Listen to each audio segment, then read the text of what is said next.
Good morning, students. Today I am going to start your standard 6 social science in history subject. Your chapter number 9 is the vital villages and thriving town, यानी जो villages से और thriving towns है उसके बारे में. तो यहाँ पर लिखा है, एक स्टोरी है, Prabhakar at the black Smith shop. यानी प्रभाकर जो है वो कहाँ गया है, तो ब्लैक स्मिथ शॉप पर. तो Prabhakar sat watching the smith at the local shop.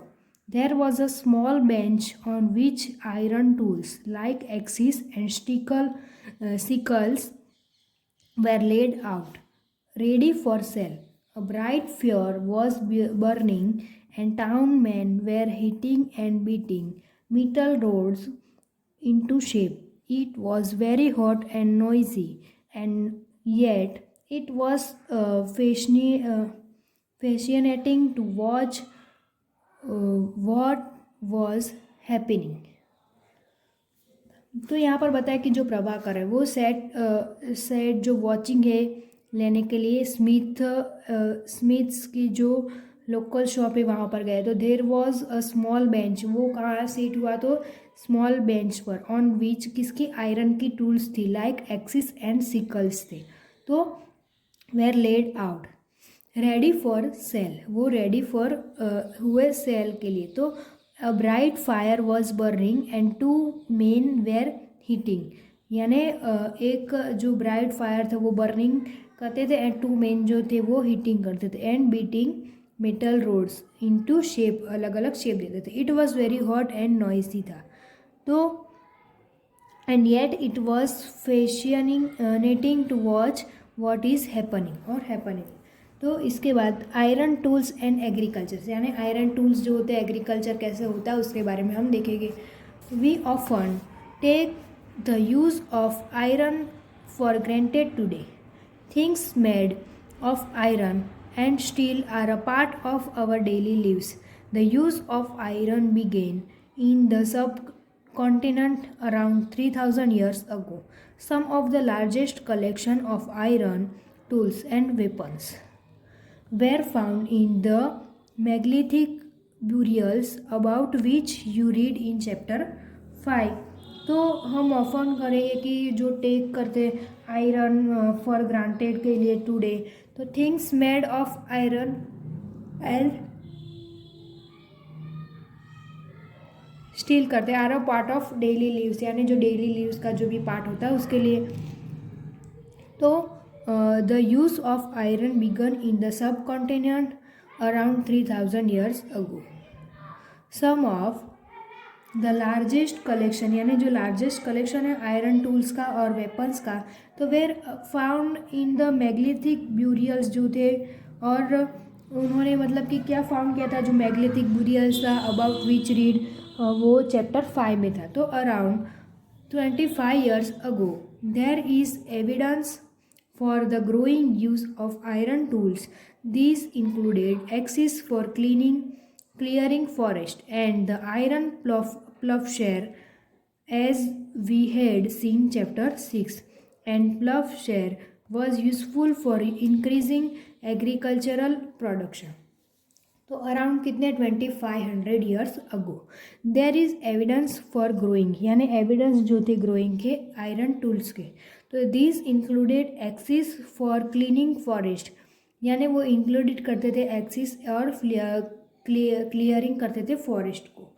And the iron प्लवशेयर जो था एज हैड सीन चैप्टर 6 में, तो प्लवशेयर वॉज यूजफुल किस में होता था, इंक्रीजिंग एग्रीकल्चर जो भी प्रोडक्शन करते थे उसके लिए.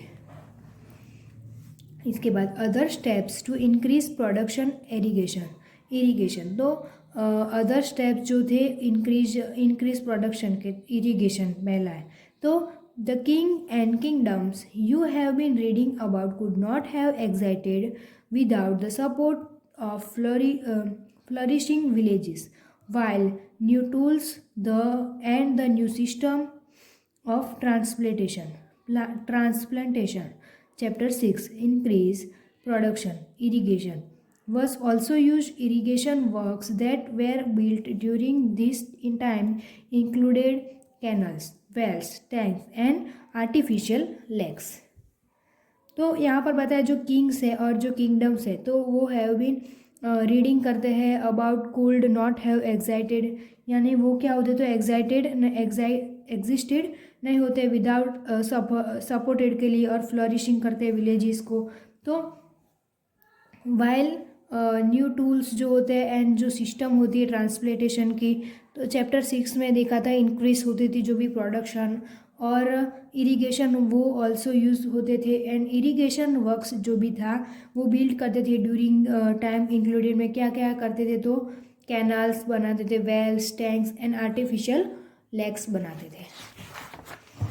इसके बाद if you look at the chart you will find that some of the stages in the construction of irrigation works are mentioned, यानी ये लुक हम चार्ट देख रहे हैं वो फील करना है, वो विल फाइंड उसमें सम स्टेजेस अलग अलग दिए हैं कंस्ट्रक्शन के, तो इरिगेशन जो भी वर्क है वो मेंशन किए, तो fill in the rest by using follow phrases.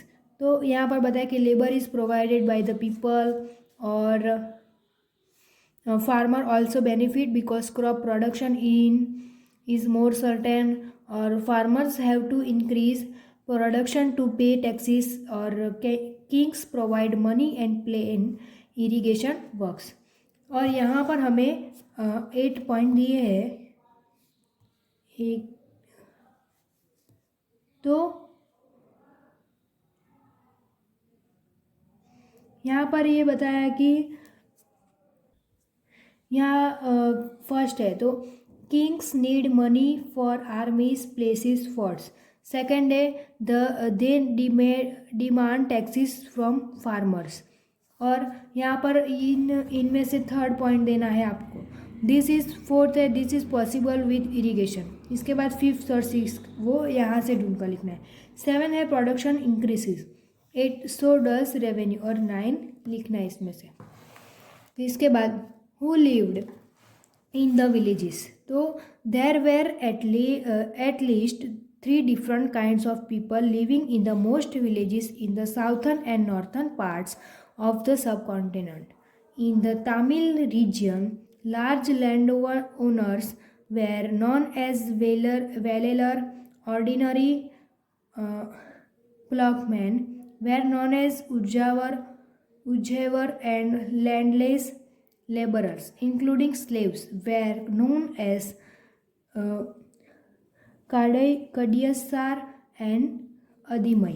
तो देर वेर ये लिस्ट है 3 डिफरेंट काइंड्स के ऑफ पीपल जो थे लिविंग करते थे मोस्ट विलेजेस में, इन कौन कौन से, तो साउथर्न एंड नॉर्थर्न पार्ट्स में इंडियन सब कॉन्टिनेंट में। तो इन द तमिल रीजन, जो तमिल रीजन है, लार्ज लैंड ओनर्स जो थे उनमें, तो नॉन एज जो वेलेलर है, ऑर्डिनरी प्लगमैन है, और वेर नॉन एज उज्जावर जो है, एंड लैंडलेस लेबरर जो है तो वो इंक्लूडिंग करते हैं स्लेव्स को, और वेर नॉन एज जो कदैशियर है, और जो एडीमई है वो। उसके बाद in the northern part of the country the village headman was known as the grama bhojaka, usually men from the same family held the position for generation. In the other words, the post was hereditary. The Gram Bhojaka was often the largest landowner. Generally, he had slaves and hired workers to cultivate the land. Besides, as he was powerful, the king often used him to collect taxes from the village. He also functioned as a judge and sometimes as a policeman. तो यहाँ पर बताया कि जो northern part of country है, तो जो village जिसमें हेडमैन है was known as the gram भोजक, यानी वो क्या है तो ग्राम भोजक है। Usually man from same family, usually क्या करते तो मैन जो होते वो सेम फैमिली के होते, हेल्ड करते पोजीशन को की जनरेशन को।